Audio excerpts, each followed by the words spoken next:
Imagine a life where you're never able to have meat, never being able to never being able to go out and enjoy a nice steak from your favorite restaurant. This is the life that somebody with a rare genetic disorder called Homocystinuria has to live. I, for one, have first-hand knowledge of this rare genetic disorder since, according to Genetic Home Reference, I am one in 335,000 people affected by it each year. It affects a person's life in many different aspects, from having to follow a special diet, which, if not followed, has very harsh repercussions. And also it involves taking several rounds of medication each day just to cope with the genetic disorder. But first off, it should be known how it is caused and is diagnosed. It is caused by mutations in the parents that give birth to the child, and they may not know that they have these mutations in their genes and have no certain signs of homocystinuria. In my case, it was carried down to me, and I will be the affected one that has both the genes carried on from the parents. And if the parents were to have more children in the future, they could have a possibility of carrying just one of their genes and possibly finding another person who has that mutation and having somebody who has homocystinuria. And in my sister's case, she was unaffected by the rare genetic disorder, and she was born before me, which is quite weird if you ask me, but I guess that's just how it is. And some physical ways they can diagnose it is by taking the child into newborn screening when they're first born, such as in my case. When I was born with the rare genetic disorder, which is not very common, which in fact my doctors have always told me that I was first baby born with the rare genetic disorder in Indiana, which is, I guess, is kind of a big thing, but I guess, you know, lucky me.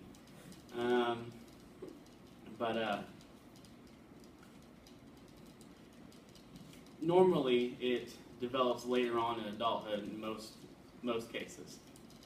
And some physical ways they can diagnose it is by learning problems later on in life, developmental problems, and nearsightedness, and there's a bunch of other ways they can.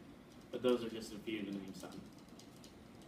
And also, along with this rare genetic disorder, there is a special diet, which is what my doctors call it, a special diet, which is basically a low-protein diet, which involves no meats, no nuts, dairy, poultry, fish, seafood, whatever, anything high in protein. And reasons for this is stuff with high protein typically is high in methionine, which only makes the condition I have worse, since high levels of methionine cause high levels of homocysteine, which can cause atherosclerosis, which according to Healthline is the hardening of arteries, which can cause blood clots, heart attacks, and also strokes if the diet is not followed accordingly. And also there is a treatment for this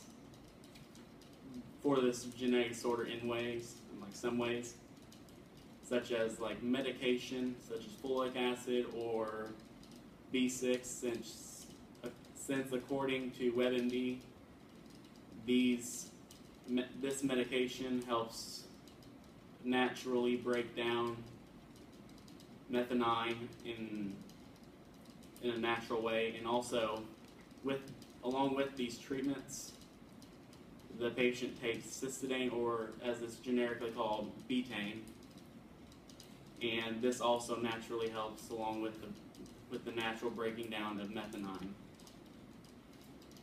And as of right now, there is no cure for this genetic disorder, but I have heard that you can get surgery to have your either it's the liver or kidneys swapped out, but that would make it to where you'd have to get them swapped out every so often, since apparently your body would reject them after a long time of them being in your body, since the genetic disorder is basically part of you and you can't really change it.